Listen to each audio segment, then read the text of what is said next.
সুপ্ৰভাত good morning 18 ষ্টুডিঅ'ত মই কৃপাঞ্জল ৰাজবংশী আজি সপ্তম আন্তৰ্জাতিক যোগ দিৱস মানৱ সমাজৰ মানসিক আৰু শাৰীৰিক উৎকৰ্ষ সাধনৰ লক্ষ্যৰে বিশ্বজুৰি 21 জুনত আয়োজন কৰা হয় আন্তৰ্জাতিক যোগ দিৱস প্ৰধানমন্ত্ৰী নৰেন্দ্ৰ মোদীয়ে শুভাৰম্ভ কৰিব আয়ুষ মন্ত্ৰালয়ৰ উদ্যোগত অনুষ্ঠিত আন্তৰ্জাতিক যোগ দিৱসৰ কেন্দ্ৰীয় কাৰ্যসূচী কোভিড সৃষ্ট পৰিৱেশৰ বাবে এইবাৰ ভাৰ্চুৱেলি অনুষ্ঠিত হৈছে এই অনুষ্ঠান এইবাৰৰ আন্তৰ্জাতিক যোগ দিৱসৰ থিম হৈছে যোগা ফৰ ৱেলনেছ শাৰীৰিক আৰু মানসিক স্বাস্থ্য সুস্থিৰ কৰি ৰখাই যোগ দিৱসৰ মূল উদ্দেশ্য প্ৰধানমন্ত্ৰীৰ সম্বোধনৰ পাছতে অনুষ্ঠিত হয় আন্তৰ্জাতিক যোগ দিৱসৰ বিস্তৃত কাৰ্যসূচী 7 বছৰ পূৰ্বে 2015 চনৰ 21 জুনত প্ৰথমবাৰলৈ ভাৰত চৰকাৰৰ প্ৰচেষ্টাত বিশ্বজুৰি আৰম্ভ হোৱা এই যোগ দিৱস সম্প্ৰতি যথেষ্ট জনপ্ৰিয় হৈ পৰিছে এবাৰ বিশ্বৰ প্ৰায় 190খন দেশত অনুষ্ঠিত হৈছে আন্তৰ্জাতিক যোগ দিৱস সমগ্ৰ দেশৰ লগতে অসমতো অনুষ্ঠিত হৈছে যোগ দিৱস ধেমাজিৰ গেৰুকামুখৰ NHPCৰ প্ৰকল্পত যোগ দিৱসৰ কাৰ্যসূচীত অংশগ্ৰহণ কৰিব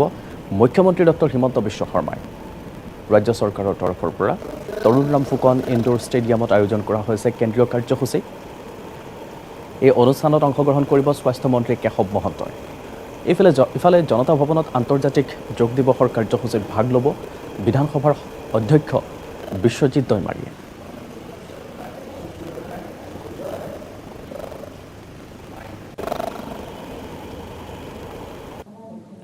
আনফালে গোগামুখৰ গেৰুকামুখস্থিত NHPCৰ সভাকক্ষত আন্তঃৰাষ্ট্ৰীয় যোগ দিৱসত মুখ্যমন্ত্ৰী ডক্টৰ হিমন্ত বিশ্ব শৰ্মা মুখ্যমন্ত্ৰীগৰাকীৰ লগতে মন্ত্ৰী ৰণোজ পেগু সঞ্জয় কিষাণ সাংসদ প্ৰদান বৰুৱা কামাখ্যা প্ৰসাদ দাসা বিধায়ক ভুৱন পেগু মানৱ ডেকা তৰংগ গগৈ নৱ দোলে আৰু জয়ন্ত মল্ল বৰুৱা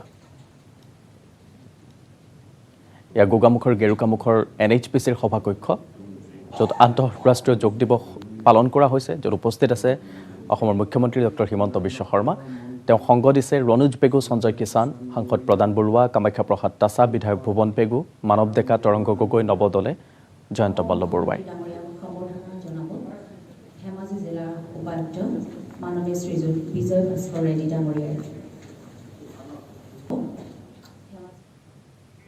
সমগ্ৰ বিশ্বৰ লগতে অসমতো কোভিড সৃষ্ট পৰিৱেশৰ মাজতে পালন কৰা হৈছে যোগ দিৱস নগাঁৱৰ বেবেজিয়াৰ কৃতি শিক্ষক লক্ষ্মীনাৰায়ণ বৰাই ঘৰতে নিজ পুত্ৰ কন্যাক লগত লৈ কৰিছে যোগ সাধনা শিক্ষক লক্ষ্মীনাৰায়ণ বৰাই বিগত 15 বছৰ ধৰি যোগাসনৰ লগতে জড়িত হৈ আছে তেওঁৰ 12 বছৰীয়া পুত্ৰ তন্ময় নাৰায়ণ কাশ্যপ আৰু কণমানি জীয়াৰী গ্লোৰী কাশ্যপেও দেউতাকৰ পৰা নিতৌ যোগাসনৰ প্ৰশিক্ষণ লৈ ৰাজ্যিক পৰ্যায়ত বিভিন্ন প্ৰান্তত যোগাসন প্ৰতিযোগিতাত অংশগ্ৰহণ কৰি সফলতা অৰ্জন কৰিবলৈ সক্ষম হৈছে লক্ষ্মীনাৰায়ণ বৰায়ো ৰাষ্ট্ৰীয় পৰ্যায়ত যোগাসন প্ৰতিযোগিতাত 5 বাৰকৈ সন্মান কঢ়িয়াই আনিবলৈ সক্ষম হৈছে তেওঁ বিনামূলীয়াকৈও প্ৰদান কৰি আহিছে যোগৰ প্ৰশিক্ষণ আৰু এই সন্দৰ্ভত আমাক অধিক জনাব বেবেজিয়াৰ আমাৰ সাংবাদিক ভাস্কৰ জ্যোতি শইকীয়াই হয় আজি আন্তঃৰাষ্ট্ৰীয় যোগ দিৱস মই বৰ্তমান উপস্থিত আছোঁ নগাঁও জিলাৰ বেবেজিয়া অঞ্চলত বেবেজিয়া অঞ্চলৰ এগৰাকী শিক্ষক যিগৰাকী পেছাত শিক্ষক সেই শিক্ষকগৰাকীয়ে বছৰৰ প্ৰত্যেকটো দিনে এই যোগাসনত অংশগ্ৰহণ কৰে আৰু তেওঁৰ লগতে এই যোগাসনত অংশগ্ৰহণ কৰে তেওঁৰ পুত্ৰ লগতে তেওঁৰ যি কণমানি সেই কণমানি যিও অংশগ্ৰহণ কৰে বৰ্তমান যি কোভিড সৃষ্ট পৰিৱেশ সেই কোভিড সৃষ্ট পৰিৱেশৰ মাজতে তেওঁলোকে যোগাসন অবিৰতভাৱে চলাই গৈছে কিয়নো কোভিড মহামাৰী প্ৰতিহত কৰিবৰ বাবে যি ৰোগ প্ৰতিৰোধ ক্ষমতা সেই ৰোগ প্ৰতিৰোধ ক্ষমতা যোগাসনৰ জৰিয়তে যথেষ্ট আচলতে পোৱা যায় মোৰ সতীৰ্থক মই দেখুৱাবলৈ অনুৰোধ জনালোঁ যিহেতু আজি যিহেতু আন্তঃৰাষ্ট্ৰীয় যোগ দিৱসৰ উপলক্ষে তেওঁলোকে পুৱাৰ পৰা এনেদৰে যোগাসনত ব্যস্ত হৈ পৰিছে যিহেতু বছৰৰ প্ৰত্যেকটো দিনে তেওঁলোকে এনেদৰে যোগাসন কৰে পোনে পোনে লক্ষ্মীনাৰায়ণ বৰাৰ ওচৰলৈ যাব বিচাৰিছোঁ আচলতে প্ৰথমে আপোনাক আমাৰ নেহৰু ষ্টেডিয়ামৰ এই ইনডোৰ ষ্টেডিয়ামৰ ভিতৰত ইয়াক প্ৰতীকী হিচাপেহে আমি পালন কৰিব পাৰিছোঁ আমি COVID-19ৰ কাৰণে ইয়াত আমি এইবাৰ ঘৰে ঘৰে যোগাভ্যাস কৰিবলৈ দিয়া হৈছে এই দিৱসটো আমি খুব বেছি আনুষ্ঠানিকতাৰে উদযাপন কৰিব পৰা নাই কেৱল ইয়াত প্ৰতীকী হিচাপে আমাৰ আনুষ্ঠানিকতাটো আমি ৰাখিছোঁ সেইকাৰণে আমি খুব সীমিত লোকৰ দ্বাৰাহে এইটো কৰিবলৈ সক্ষম হৈছোঁ মূলতঃ আমাৰ বিষয়াসকলে ইয়াত উপস্থিত আছে আৰু আমাৰ তিনিওগৰাকী যোগ প্ৰশিক্ষকে আজি ইয়াত গোটেই অনুষ্ঠানটো পৰিচালনা কৰিলে তেখেতসকলে মই আমাৰ অসম চৰকাৰৰ তৰফৰ পৰা ধন্যবাদ জ্ঞাপন কৰিছোঁ আৰু সকলোৰে প্ৰতি আহ্বান ৰাখিছোঁ যোগাভ্যাস সদায় কৰক ঘৰতে কৰক, এইটোৱেই এইবাৰৰ মূল মন্ত্ৰ। আৰু আমি ইয়াৰ পিছত চেষ্টা কৰিম যে যোগাভ্যাসৰ ক্ষেত্ৰত চৰকাৰীভাৱে যিমানখিনি পৃষ্ঠপোষকতা আমি দাঙি ধৰিব পাৰোঁ, প্ৰশিক্ষণৰ ক্ষেত্ৰত, বিদ্যালয়ৰ ক্ষেত্ৰত বা অন্যান্য ক্ষেত্ৰত, এইবাৰৰ পৰা আমি সেই চেষ্টা আৰম্ভ কৰিম। মই এতিয়াই সকলো কথা কৈ দিবলৈ অসুবিধা হ'ব, কিন্তু মই এটাই কথা কৈছোঁ, আপোনালোকে এটা কথা জানিব যে এইবাৰ আমি কিছু ৰাইজৰ মাজলৈ লৈ যাব পৰাকৈ, বিশেষকৈ ৰাইজৰ মাজলৈ অন্য একো নিবলগীয়া নাই, প্ৰশিক্ষণৰ যি ব্যৱস্থা, এই ব্যৱস্থাটো ৰাইজৰ মাজলৈ লৈ যাবলৈ আমি এইবাৰ প্ৰয়াস কৰিম।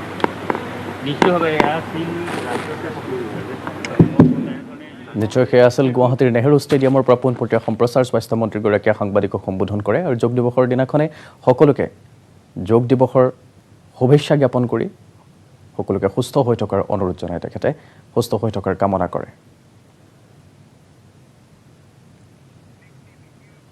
আহিছো এই মুহূৰ্তৰ এক ব্ৰেকিং নিউজলৈ। কাৰ্বি পাহাৰত আৰক্ষী আৰু UPRFৰ প্ৰচণ্ড গুলীয়াগুলীৰ ঘটনা, সংঘৰ্ষত নিহত সংগঠনটোৰ 2 দুৰ্ধৰ্ষ কেডাৰ। সিংহাসন পাহাৰৰ অতিকৈ দুৰ্গম এলেকা জলেনত সংঘটিত হৈছে এই সংঘৰ্ষ। ঘটনাস্থলীৰ পৰা দুটাকৈ AK-47 ৰাইফলছ উদ্ধাৰ কৰা হৈছে। জনাইছো শেহতীয়া খবৰ, কাৰ্বি পাহাৰত আৰক্ষী আৰু UPRFৰ প্ৰচণ্ড গুলীয়াগুলীৰ ঘটনা, সংঘৰ্ষত নিহত হৈছে সংগঠনটোৰ 2 দুৰ্ধৰ্ষ কেডাৰ। সিংহাসন পাহাৰৰ অতিকৈ দুৰ্গম এলেকা জলেনত সংঘটিত হৈছে এই সংঘৰ্ষ। ঘটনাস্থলীৰ পৰা দুটাকৈ AK-47 ৰাইফলছ উদ্ধাৰ কৰা হৈছে।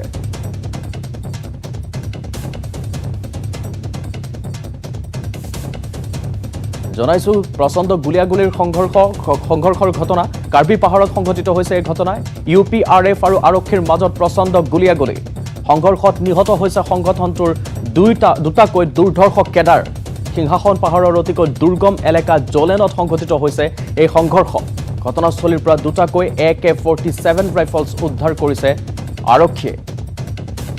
এতিয়াও চেপা উত্তেজনাই বিৰাজ কৰি আছে অঞ্চলটোত। কাৰ্বি পাহাৰত আৰক্ষী আৰু UPRFৰ প্ৰচণ্ড গুলীয়াগুলীৰ ঘটনা, নিহত হৈছে সংগঠনটোৰ 2 দুৰ্ধৰ্ষ কেডাৰ। সিংহাসন পাহাৰৰ অতিকৈ দুৰ্গম এলেকা জলেনত সংঘটিত হৈছে এই সংঘৰ্ষৰ। ঘটনাস্থলীৰ পৰা দুটাকৈ AK-47 ৰাইফলছ উদ্ধাৰ কৰিছে আৰক্ষীয়ে। আৰু এতিয়াও আৰক্ষীয়ে গিজগিজাই আছে অঞ্চলটোত। চেপা উত্তেজনাই বিৰাজ কৰিছে সমগ্ৰ অঞ্চলটোত। টেলিভিছনৰ পৰ্দাত আপোনালোকে প্ৰত্যক্ষ কৰিছে কি জব্দ কৰা হৈছিল AK-47ৰ লগতে আৰু কেইবাটাও সজীৱ গুলী।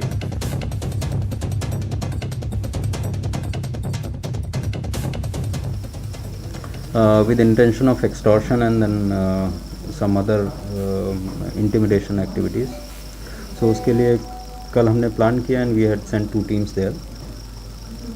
आज सुबह दोनों का फेस ऑफ हुआ एक जगह और फेस ऑफ के टाइम पे फायर ऑफ एक्सचेंज हुआ दोनों तरफ से।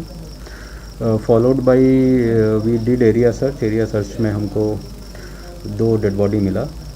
These are Haumelin Sintho alias Maxi alias William, he is from Sangpijol, and second is Killing alias Tiger, he is also from Sangpijol. Both of them are UPRF cadres. 2 weapons have been recovered, AK series, and some ammunition with them.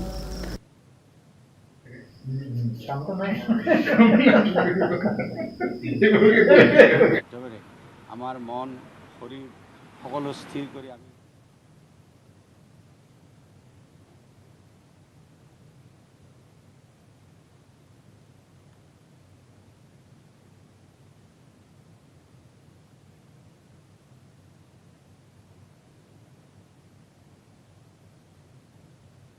কি হৈ থাকিব লাগে। গতিকে যোগাসনে আৰু এই যোগ বিদ্যাই সকলোকে সুখী কৰি ৰাখিব পাৰে আৰু নিৰাময় কৰি ৰাখিব পাৰে। আৰু মই 1985ৰ পৰা 90 চৰকাৰৰ ভিতৰত ময়ো অসমৰ স্বাস্থ্যমন্ত্ৰী হোৱাৰ সৌভাগ্য হৈছিলে। গতিকে স্বাস্থ্যমন্ত্ৰী হোৱাৰ সৌভাগ্য হওঁতে মই 1987ৰ 23 অক্টোবৰত গুৱাহাটী মেডিকেল কলেজত এটা যোগা ডিপাৰ্টমেণ্ট খুলিছিল আৰু সেই ডিপাৰ্টমেণ্টটো এতিয়াও আছে। আৰু ডেটৰ মানে সেইখন বিশ্বৰ একমাত্ৰ মেডিকেল কলেজ গোটেই পৃথিৱীত 1987ত, য'ত মানে surgery, medicine, gynae, nephrology, cardiology, urology, dermatology এইবিলাকৰ উপৰিও এটা যোগা বিভাগ গুৱাহাটী মেডিকেল কলেজত আছিল that was the only medical college in the world য'ত এনেকুৱা যোগা দিৱসটো আছিল এইখন চিঠিখন এইখন চিঠি গতিকে এইখন মোকৈ এইখন চিঠি মানে আপুনি প্ৰথম এইখন হয় এইখন চিঠি এইখন লৈ লওক মোৰ ক'ব লগা নাই এইখন চিঠি যে মানে invited to yoga centre to be inaugurated therapy centre Guwahati 23rd October 1987 at 10 AM Guwahati Medical College Hospital CM Patwari Honorable Minister Health and কোন তাৰিখে 1987 23rd লৈ লওক মই নালাগে এটা স্মৃতি আপোনাৰ হ'ল গতিকে এইটোৰ ওপৰত মোৰ তাৰমানে কিমান আন্তৰিকতা আছে এই কাগজখনে তাৰ আন্তৰিকতাৰ প্ৰমাণ কৰে এইখন ইনভাইটেশ্যন লেটাৰ আছিল আৰু সেইটো কেন্দ্ৰত এতিয়াও হয়নে হয় চলি আছে এতিয়া এইটো কেন্দ্ৰ মই ভাবোঁ আপুনি খুব সুন্দৰকৈ কৰিছে আপুনি নিয়মিতভাৱে কৰে নেকি যোগা নিয়মিত বুলি কি ক'ম আৰু মানে কৰিব পাৰোঁ আৰু যদি মই 87ত এই ডিপাৰ্টমেণ্ট এটা খুলিছোঁ নিশ্চয় ইয়াৰ ওপৰত মোৰ গুৰুত্ব থাকিব আৰু আমাৰতো বৰ কি কওঁ ইৰেগুলাৰ নহয় আমি ধৰক কেতিয়াবা ৰাতি 3টা বজাতে আহোঁ কেতিয়াবা 4টা বজাতে ঘৰ পাওঁ তেনেকুৱা ধৰণৰ সময় পালে কৰোঁ নকৰিলেতো নহ'ব নহয় গতিকে সেইটো কথা আৰু ভাল লাগিল আপোনালোক সকলো ধন্যবাদ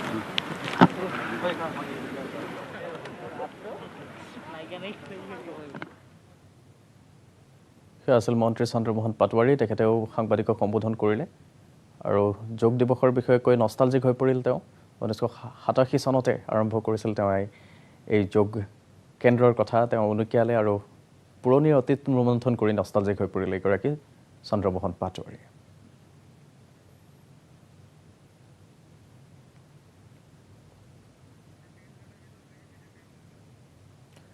বিশ্ব যোগ দিৱসৰ 2021 উপলক্ষে বিজেপিৰ ৰাজ্যিক সভাপতি ৰঞ্জিত কুমাৰ দাসে হেঙেৰাবাৰীৰ বিজেপি কাৰ্যালয়ত যোগ দিৱসত কাৰ্যসূচীত অংশ লৈছে হেঙেৰাবাৰীৰ কাৰ্যালয়ৰ পৰা পোনপটীয়া সম্প্ৰচাৰ যোগা ফৰ ৱেলনেছ এবাৰৰ থিম আৰু সেই থিমক সৰুগত কৰি প্ৰত্যেকেই দেশজুৰি যোগ দিৱসৰ আয়োজন কৰা হৈছে হেঙেৰাবাৰীৰ বিজেপি কাৰ্যালয়তো এয়া ৰাজ্যিক সভাপতি ৰঞ্জিত কুমাৰ দাস যোগাসন কৰি থকা দেখিবলৈ পোৱা গৈছে পোনপটীয়া সম্প্ৰচাৰ দেখুৱাইছোঁ নিউজ 18ৰ দৰ্শকসকলক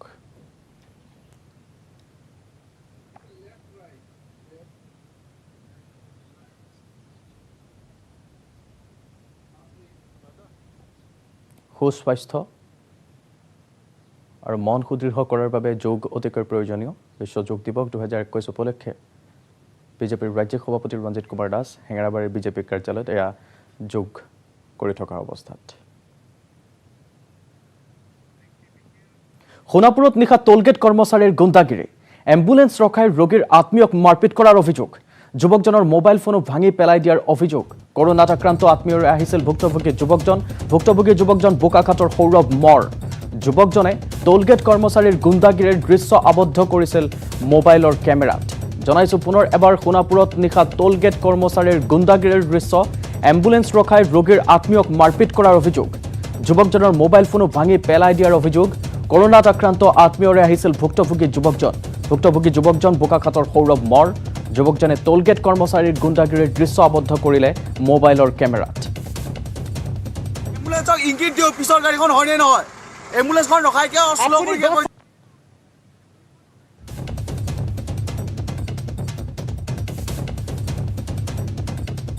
সোনকালে কৰক কি কৰিব লাগে সোনকালে কৰক এম্বুলেন্স কৈ যা গাড়ী লওক লাগাত লওক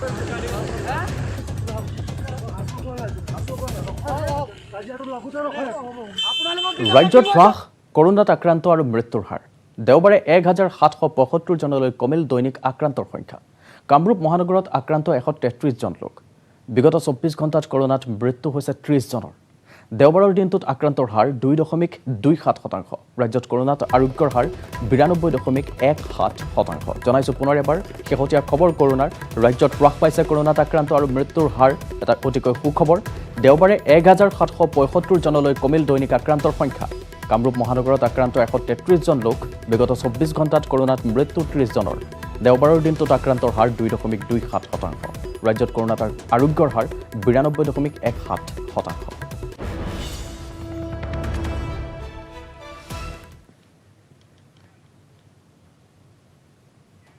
ৰাজ্যৰ 5খন জিলাত প্ৰায় নিশ্চিত লকডাউন 3 দিনৰ ভিতৰত সিদ্ধান্ত ল'ব স্বাস্থ্য বিভাগে লকডাউন হ'ব পাৰে আৰু কেইখনমান জিলাত বাহাল থাকিব আন্তঃজিলা যাতায়াতৰ বন্ধৰ নিৰ্দেশনা আমিনগাঁৱত মন্তব্য কৰিছিল স্বাস্থ্য মন্ত্ৰী কেশৱ মহন্তই জনাইছো পুনৰ এবাৰ ৰাজ্যৰ 5খন জিলাত প্ৰায় নিশ্চিত লকডাউন 3 দিনৰ ভিতৰত সিদ্ধান্ত ল'ব স্বাস্থ্য বিভাগে লকডাউন হ'ব পাৰে আৰু কেইখনমান জিলাত বাহাল থাকিব পূৰ্বৰে আন্তঃজিলা যাতায়াত বন্ধ ৰখাৰ নিৰ্দেশনা আমিনগাঁৱত এই মন্তব্য কৰিছিল স্বাস্থ্য মন্ত্ৰী কেশৱ মহন্তই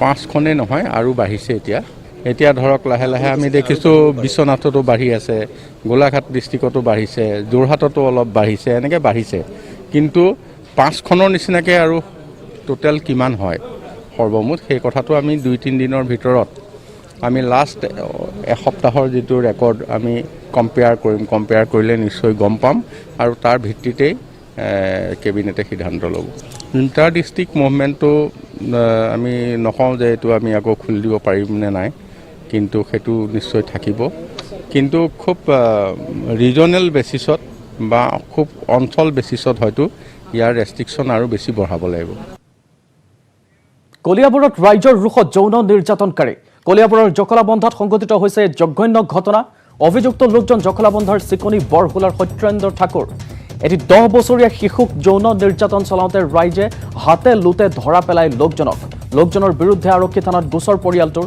আৰক্ষীয়ে ইতিমধ্যে গ্ৰেপ্তাৰ কৰিছে লোকজনক জনাইছো পুনৰ এবাৰ অতি নাৰকীয় ঘটনা কলিয়াবৰত ৰাইজৰ ৰোষত পৰিছে যৌন নিৰ্যাতনকাৰী কলিয়াবৰৰ জখলাবন্ধাত সংঘটিত হৈছে জঘন্য ঘটনাটো অভিযুক্ত লোকজন জখলাবন্ধাৰ চিকনি বৰহুলাৰ সত্যেন্দ্ৰ ঠাকুৰ এটি 10 বছৰীয়া শিশুক যৌন নিৰ্যাতন চলাওঁতে ৰাইজে হাতে লুতে ধৰা পেলাই লোকজনৰ বিৰুদ্ধে আৰক্ষী থানাত গোচৰ ৰুজু কৰিছে পৰিয়ালটোৱে ইতিমধ্যে আৰু আৰক্ষীয়ে গ্ৰেপ্তাৰ কৰিছে এই সত্যেন্দ্ৰক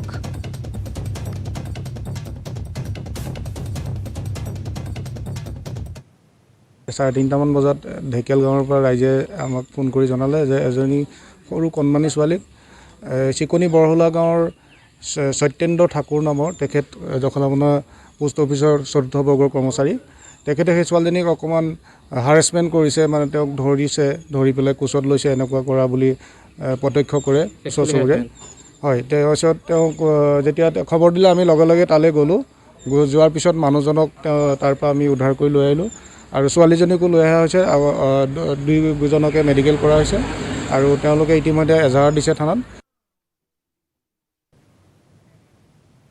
বটদ্ৰৱাৰ ঐতিহাসিক দৌল মন্দিৰলৈ ভাবুকি কঢ়িয়াই অনা শান্তিজানৰ জলধাৰাৰ বেদখলকৃত ভূমিত দেওবাৰে আৰম্ভ হ'ল প্ৰশাসনৰ উচ্ছেদ অভিযান প্ৰশাসনে ভাঙি দিলে পুখুৰীৰ বান্ধ বাধাহীনভাৱে প্ৰবাহিত হোৱা শান্তিজানৰ জলধাৰাৰ বুৱতী নদী বাধা দি একাংশ দুষ্ট চক্ৰই বৃহৎ পুখুৰী খান্দি বেদখল চলাইছিল যাৰ ফলত বটদ্ৰৱাৰ ঐতিহ্যমণ্ডিত দৌল মন্দিৰলৈ আহিছিল বৃহৎ ভাবুকি বেদখলকাৰীয়ে ভাঙি গৈছিল দৌল মন্দিৰৰ দেৱাল বিনষ্ট হৈছিল শ হেক্টৰ কৃষিভূমি বটদ্ৰৱাৰ ঐতিহাসিক দৌল মন্দিৰলৈ ভাবুকি কঢ়িয়াই অনা শান্তিজানৰ জলধাৰাৰ বেদখলকৃত ভূমিত দেওবাৰে আৰম্ভ হ'ল প্ৰশাসনৰ হাতোৰা প্ৰশাসনে ভাঙি দিলে পুখুৰীৰ বান্ধ বাধাহীনভাৱে প্ৰবাহিত হোৱা শান্তিজানৰ জলধাৰাৰ বুৱতী নদী বাধা দি একাংশ দুষ্ট চক্ৰই বৃহৎ পুখুৰী খান্দি বেদখল চলাইছিল যাৰ ফলত বটদ্ৰৱাৰ ঐতিহ্যমণ্ডিত দৌল মন্দিৰলৈ আহিছিল বৃহৎ ভাবুকি বেদখলকাৰীয়ে ভাঙি গৈছিল দৌল মন্দিৰৰ দেৱাল বিনষ্ট হৈছিল শ হেক্টৰ কৃষিভূমি বৰদোৱাৰ দৌল মন্দিৰৰ দেৱালটো মানে খহু অৱস্থা হৈ গৈছে তো সেইকাৰণে আমি এইটো ইমিডিয়েটলি এই কামটো আমি কৰিব লগা হৈছে যোৱাবাৰো পানীত ইয়াত ৱাটাৰ লগিঙৰ এটা চিৰিয়াছ প্ৰব্লেম আছিলে বুলি দেখা গৈছিলে তো সেইকাৰণে আমাৰ ইয়াতে জেচিবি নোসোমোৱাৰ কাৰণে আমি অৱশ্যে মানুহেই লগাব লগা হৈছে এতিয়া কাটি আছে তেওঁলোকে কিন্তু যিহেতু এইটো গুৰুজনাৰ আমাৰ যিখন সত্ৰৰ কাষে পাৰে যিখিনি এগ্ৰিকালচাৰ লেণ্ড আছে সেইখিনিও এফেক্ট কৰিছে আৰু সত্ৰলৈকে গুচি গৈছে যিহেতু পানীটো এইটো নেচাৰেল ফ্লো শান্তিজানৰ যিটো নেচাৰেল ফ্লো শ্ৰী নৰেন্দ্ৰ মোদীয়েও শুভাৰম্ভ কৰে আয়ুষ মন্ত্ৰালয়ৰ উদ্যোগত অনুষ্ঠিত আন্তৰ্জাতিক যোগ দিৱসৰ কেন্দ্ৰীয় কাৰ্যসূচী কোভিড সৃষ্ট পৰিৱেশৰ বাবে এইবাৰ ভাৰ্চুৱেলি অনুষ্ঠিত হৈছে এই অনুষ্ঠান पूरा विश्व कोरोना महामारी का मुकाबला कर रहा है तो योग उम्मीद की एक किरण भी बना हुआ है 2 वर्ष से दुनिया भर के देशों में और भारत में भले ही बड़ा सार्वजनिक कार्यक्रम आयोजित नहीं हुआ हो, लेकिन योग दिवस के प्रति उत्साह जरा भी कम नहीं हुआ है।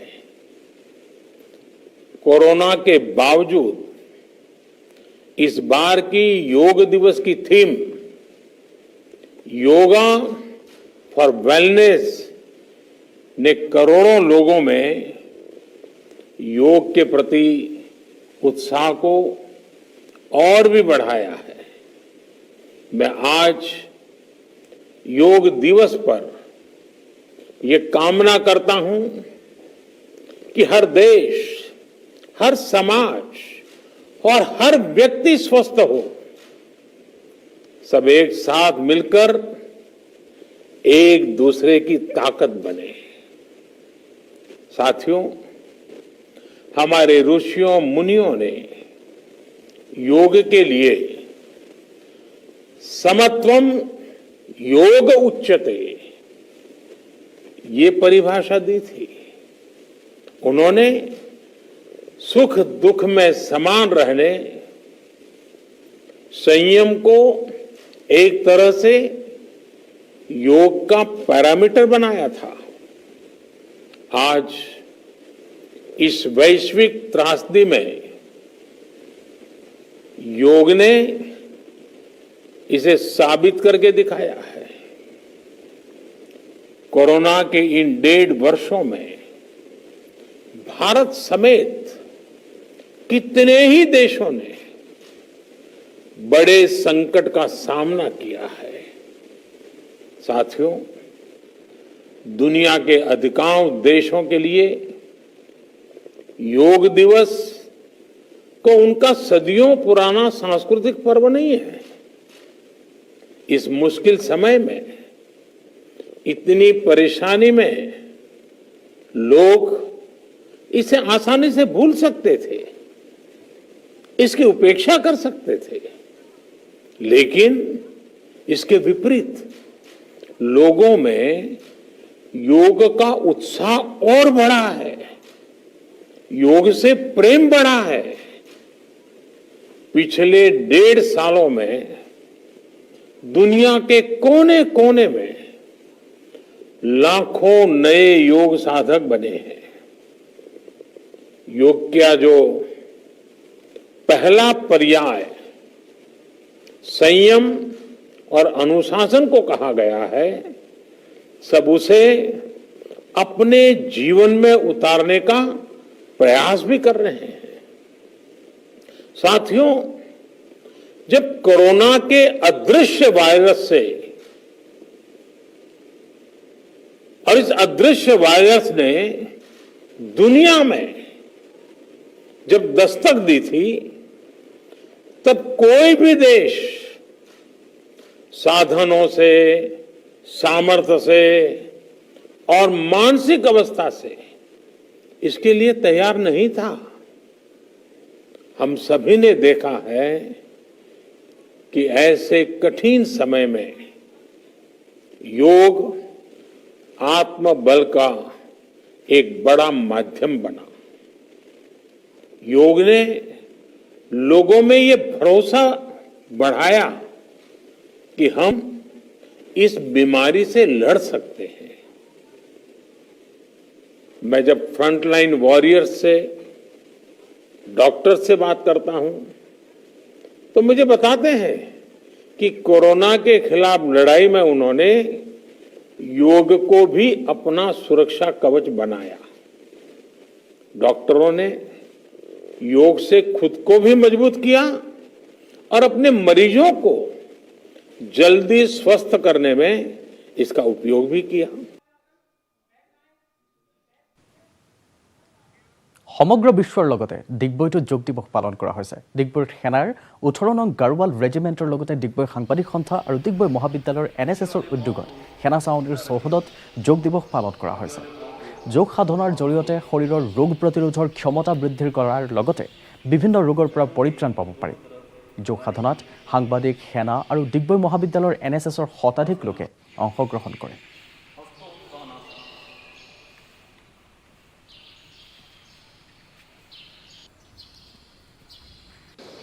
21 জুন তাৰিখে প্ৰতি বছৰে আমি ৱৰ্ল্ড য়োগা ডে পালন কৰি আহিছোঁ। গতিকে স্বাস্থ্যৰ কাৰণে যোগ কৰা অতি দৰকাৰী, সকলোৰ স্বাস্থ্যতাৰ কাৰণে। আজি আমি Digboi journalist union, Indian army আৰু ডিগবৈ কলেজ NSS যুটীয়াভাৱে আমি সকলোৱে মিলি প্ৰচেষ্টাত এইটো যোগ শিবিৰ এটা আয়োজন কৰিলোঁ আজি ৰাতিপুৱা। আৰু এই যোগ শিবিৰ দ্বাৰা এটাই মেছেজ দিব বিচাৰিছোঁ সকলোকে যে আজি জীৱনত সকলোকে আটাইতকৈ আমাৰ সম্পত্তি হৈছে স্বাস্থ্য। স্বাস্থ্যক আমি সদায় সবল কৰি থ'বৰ কাৰণে আমি নিয়মীয়াভাৱে আমি যোগাসন কৰিব লাগিব। যোগাসন কৰিলে আমি বৰ্তমান যিটো প্ৰতিকূল পৰিস্থিতি উৎপন্ন হৈছে তাৰ পৰা আমি পৰিত্ৰাণ পাব। ৰাজ্যৰ অন্যান্য প্ৰান্তৰ লগতে শিৱসাগৰৰ বিভিন্ন স্থানত যোগ দিৱস পালন কৰা হৈছে। শিৱসাগৰৰ ঐতিহাসিক ৰংঘৰ বাকৰিত একাংশ যুৱক যুৱতীয়ে পালন কৰে আন্তঃৰাষ্ট্ৰীয় যোগ দিৱস। প্ৰাণায়ামৰ ক্ষেত্ৰত বিশ্বৰ ৰেকৰ্ডৰ বাবে বিশেষ শ্ব' কৰে ৰংঘৰৰ বাকৰিত। বিশ্ব কল্যাণৰ লগতে সুস্বাস্থ্যৰ বাণীৰে ৰংঘৰ বাকৰিত উদযাপন কৰা হয় যোগ দিৱসৰ। ৰাজ্যৰ অন্যান্য প্ৰান্তৰ লগতে উপস্থিত আছোঁ ঐতিহাসিক ৰংঘৰৰ সন্মুখত। এই ৰংঘৰৰ সন্মুখতো ইয়াত যোগাসন কৰি থকা পৰিলক্ষিত হৈছে। মই বৰ্তমান তেওঁলোকৰ ওচৰলৈ আহিছোঁ, তেওঁলোকে প্ৰণায়াম কৰিছে। আৰু এটা উল্লেখযোগ্য দিশ যে তেওঁলোকে ৱৰ্ল্ড ৰেকৰ্ডৰ কাৰণেও চেষ্টা কৰি থকা বুলি জানি পৰা গৈছে। আৰু এই সন্দৰ্ভত মই ইয়াৰ মাজতে তেওঁলোকৰ এগৰাকীৰ পৰা জানিব বিচাৰিম কিদৰে তেওঁলোকে এই কাৰ্যসূচী গ্ৰহণ কৰিছে। নমস্কাৰ। সৰ্বপ্ৰথমে আজি মই সকলোলৈকে আন্তঃৰাষ্ট্ৰীয় যোগ দিৱসৰ শুভেচ্ছা জ্ঞাপন কৰিছোঁ। আজি আমি ৰংঘৰৰ সন্মুখত প্ৰণায়াম মহাযজ্ঞ বুলি অখিল ভাৰতীয় যোগ মহাসংঘৰ আয়োজন কৰাত বহুজনে ইয়াত অংশগ্ৰহণ কৰিছোঁ ক'ভিডৰ প্ৰট'কল মানি। আমাৰ এই প্ৰণায়াম মহাযজ্ঞৰ উদ্দেশ্য আছিল, যিহেতু আমাৰ পৰিস্থিতি এতিয়া খুবেই বেয়া, আমাৰ প্ৰাণ শক্তিটোৰ উৰ্জা বৃদ্ধি কৰা মেইন উদ্দেশ্য সেয়াই। সেইকাৰণে এটা মানুহৰ মাজত এৱেৰনেছ ক্ৰিয়েট কৰিবৰ কাৰণে প্ৰাণায়ামৰ কিমান দৰকাৰ, কিমান প্ৰয়োজনীয়, সেই উদ্দেশ্যৰ প্ৰতি আগত ৰাখিয়ে আমি এই কামটো কৰিবলৈ ওলাইছোঁ। হয়, তেওঁলোকে ক'ভিড প্ৰট'কল মানি এয়া যোগ কৰি থকা পৰিলক্ষিত হৈছে। আৰু এগৰাকী ইয়াত যোগবিদ আছে, তেওঁ অসম তথা দেশৰ ভিন্ন প্ৰান্তত যোগাসন শিকাই আহিছে বিভিন্নজনক। তেওঁৰ বিভিন্ন ৰোগৰ উপশম ঘটাই আহিছে। আৰু তেওঁ হ'ল বিকাশ বৰুৱা, এক চিনাকি নাম। তেওঁৰ পৰা জানিব বিচাৰিম এই সন্দৰ্ভত। নমস্কাৰ। ইয়াৰ পাছতে অসমবাসীক আমাৰ তৰফৰ পৰা সপ্তম আপোনাৰ আন্তঃৰাষ্ট্ৰীয় যোগ দিৱসৰ শুভকামনা জ্ঞাপন কৰিছোঁ। চ' এইটো যিটো এৱাৰনেছ হয় প্ৰাণ শক্তি ডেভেলপ কৰিবৰ কাৰণে, উৰ্জাই ডেভেলপ কৰিবৰ কাৰণে এই এৱাৰনেছটো খুবেই আমাৰ দৰকাৰ। চ' আমি ৰংঘৰ এই প্ৰাংগণত আমি যি প্ৰাণায়ামৰ যি এক এক্টিভিটিছ কৰিছোঁ, ইয়াৰ যোগেদি আমি এটা কথা আপোনালোকক স্পষ্টকৈ ভাৱে ক'ব পাৰোঁ যে ইয়াৰ প্ৰাণায়ামৰ যোগেদি আপুনি দেহত প্ৰাণ শক্তি ডেভেলপ হোৱাৰ বাদেও আপুনি দেহত এনে শক্তি ডেভেলপ হ'ব যি শক্তিৰ যোগেদি আপোনাৰ positive thinking, positive thoughts develop হ'ব।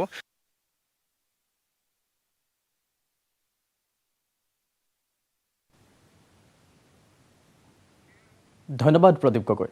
সুস্থতাৰ বাবে যোগ শ্লোগানেৰে এটা নিৰোগী মন, নিৰোগী শৰীৰৰ স্বাৰ্থত আজি দেশবাসীৰ লগতে ৰাজ্যবাসীয়ে উদযাপন কৰিছে ৭ম আন্তৰ্জাতিক যোগ দিৱস। ক'ভিডৰ ভয়াৱহতাৰ বাবে সমূহীয়াকৈ যোগ দিৱসৰ আয়োজন কৰিব পৰা নাই যদিও বহু অনুষ্ঠানে ৰক্ষা কৰিছে ইয়াৰ আনুষ্ঠানিকতা। প্ৰায় ৫,০০০ বছৰ পূৰ্বে দেহ, মন আৰু আত্মাৰ একাত্মতাৰে ঋষিমুনিসকলে কৰিছিল যোগ সাধনা। একেদৰে মহাপুৰুষ শ্ৰীমন্ত শংকৰদেৱে প্ৰায় ৫০০ বছৰ পূৰ্বে মাটিৰ আখৰাৰ জৰিয়তে এক প্ৰকাৰ যোগ সাধনা আৰম্ভ কৰিছিল। আৰু বৰ্তমানৰ দেশৰ প্ৰধানমন্ত্ৰী নৰেন্দ্ৰ মোদীৰ আবেদনৰ ভিত্তিত ২০১৫ চনৰ পৰাই ২১ জুন তাৰিখটো ৰাষ্ট্ৰসংঘই বিশ্ব যোগ দিৱস হিচাপে ঘোষণা কৰিছিল। এয়া টিয়কৰ মুদৈজানস্থিত কমলাবাৰী শাখা সত্ৰৰ দৃশ্য। সত্ৰৰ বাকৰিত অৱস্থিত কমলাবাৰী সংগীত বিদ্যালয়ৰ কেইগৰাকীমান ছাত্ৰ ছাত্ৰীয়ে মাথো আনুষ্ঠানিকতা ৰক্ষা কৰি ক'ভিড প্ৰট'কলৰ মাজেৰে মহাপুৰুষীয় আৰ্হিৰে উদযাপন কৰে বিশ্ব যোগ দিৱস। আৰু তাত উপস্থিত আছে আমাৰ টিয়কৰ সাংবাদিক দিগন্ত হাজৰিকা। তেওঁ দেখুৱাব সামগ্ৰিক পৰিৱেশ।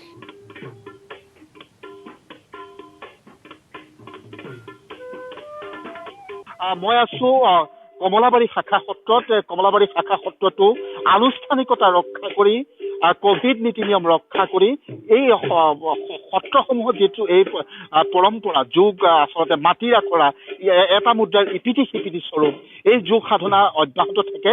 মই প্ৰথমতে অকণমান দৃশ্য দেখুৱাই ল'ব বিচাৰিছো। আচলতে ইয়াতেই এখেতসকলে পুৱাই এনেধৰণে যোগ সাধনাত ব্যস্ত হৈ পৰিছে। মাটিৰ আখৰাৰ জৰিয়তে তেখেতসকলে এনেকুৱা ধৰণে আচলতে যোগ সাধনা কৰিছে। মই অকণমান আছে দিলীপ ভূঞা বৰবায়ন আছে, মই তেখেতৰ পৰা অকণমান জানিবলৈ চেষ্টা কৰিম, যিহেতু আজি আন্তঃৰাষ্ট্ৰীয় যোগ দিৱস। আপোনালোকৰ সত্ৰটো আনুষ্ঠানিকতা ৰক্ষা কৰি কিছু পালন কৰিছে পুৱাই। আচলতে এই যিটো কেনেকুৱা ধৰণে এইখিনি কৰা হৈছে বা প্ৰত্যেক দিনাইতো আপোনালোকৰ ইয়াত সাধনা চলি থাকে? হয়, আমাৰ সত্ৰসমূহত মাটি আখৰা নামৰ যি ব্যায়াম আছে, এই ব্যায়ামটো আচলতে মাটি আখৰা আৰু যোগ প্ৰায় একেই, এটা মুদ্ৰাৰ ইপিঠি সিপিঠি বুলি ক'ব পাৰি। আৰু আমি প্ৰত্যেক দিনেই আমাৰ সত্ৰৰ শিশুসকলক এই মাটি আখৰা শিক্ষা দি অহা হয়। আৰু আমি দেখি আহিছোঁ যে মাটি আখৰা আৰু যোগ এই দুয়োটা বস্তুৱেই এক।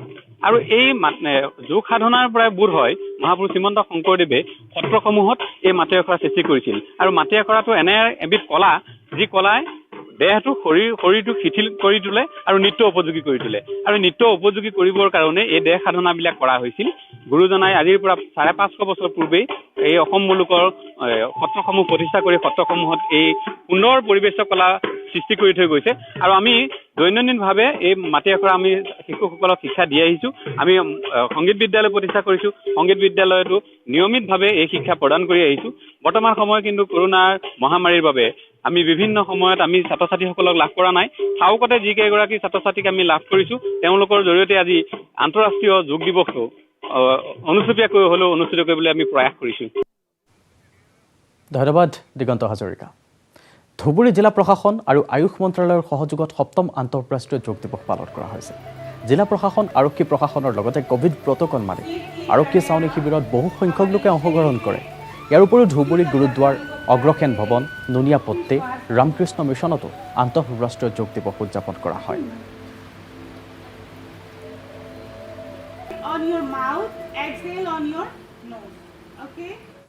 প্ৰাক্তন মন্ত্ৰী নীলমণি সেন ডেকাই এক ইতিহাস ৰচিবলৈ আগবাঢ়িছে। অসমীয়া ভাষা ৰাজনীতিৰ অলেখ অলিখিত ইতিহাসক লৈ নীলমণি সেন ডেকাই লিখি উলিয়াইছে অসমীয়া ভাষাৰ আত্মপ্ৰতিষ্ঠাৰ ইতিহাস শীৰ্ষক 10টা খণ্ডৰ 4000 পৃষ্ঠাৰ এক কিতাপ। অসমীয়া ভাষাৰ আত্মপ্ৰতিষ্ঠাৰ ইতিহাস 10টা খণ্ডৰ 4000 পৃষ্ঠাৰ এক সংকলন। প্ৰাক্তন মন্ত্ৰী নীলমণি সেন ডেকাই ৰচনা কৰিছে অসমীয়া ভাষা ৰাজনীতিৰ অলেখ অলিখিত ইতিহাস সামৰি বৃহৎ কলেবৰৰ গ্ৰন্থ। লগতে লিখি আছে জনতা ভৱনৰ বাইলেন 1 নামৰ আন এখন ৰাজনৈতিক উপন্যাস। নিজৰ সাহিত্য চৰ্চা সন্দৰ্ভত কি কয় ৰাজনীতিকগৰাকীয়ে? যিখন 10খন গ্ৰন্থত অসমৰ ভাষা, সাহিত্য, সংস্কৃতি, ৰাজনীতিৰ 200 বছৰীয়া ইতিহাস মই লিপিবদ্ধ কৰিছোঁ। আৰু কিছুমান তথ্য আপুনি ইতিহাসৰ বুৰঞ্জীত ঢুকি নাপাব। অসম চৰকাৰে প্ৰকাশ কৰা পলিটিকেল হিষ্ট্ৰীৰ সেই তথ্যবিলাক নাপাব। আমাৰ 4000 পৃষ্ঠা হ'ব। আমি পাতনিটো কমকৈ লিখিছোঁ, বেছিকৈ দীঘলীয়া কৰি লিখা নাই। তিনিখন গ্ৰন্থ ইতিমধ্যে সম্পূৰ্ণ হোৱাৰ পথত। সাহিত্যৰ কাৰণে আমি কিমান অৱদান দি আগবঢ়াব পাৰোঁ, অসমীয়া জাতিৰ কাৰণে কি কাম কৰিব পাৰোঁ, ভাষা সংস্কৃতিৰ কাৰণে মই অন্ততঃ ক্ষুদ্ৰতম বা অকণমান হ'লেও যদি মই অৱদান আগবঢ়াব পাৰোঁ, সেইটোৱে মোৰ বাবে ডাঙৰ কথা হ'ব। বিজু কুমাৰ ডেকাৰ report, news 18 Assam north east. Good morning 18ৰ পৰৱৰ্তী অংশলৈ যোৱাৰ পূৰ্বে লৈছোঁ এটা বাণিজ্যিক বিৰতি।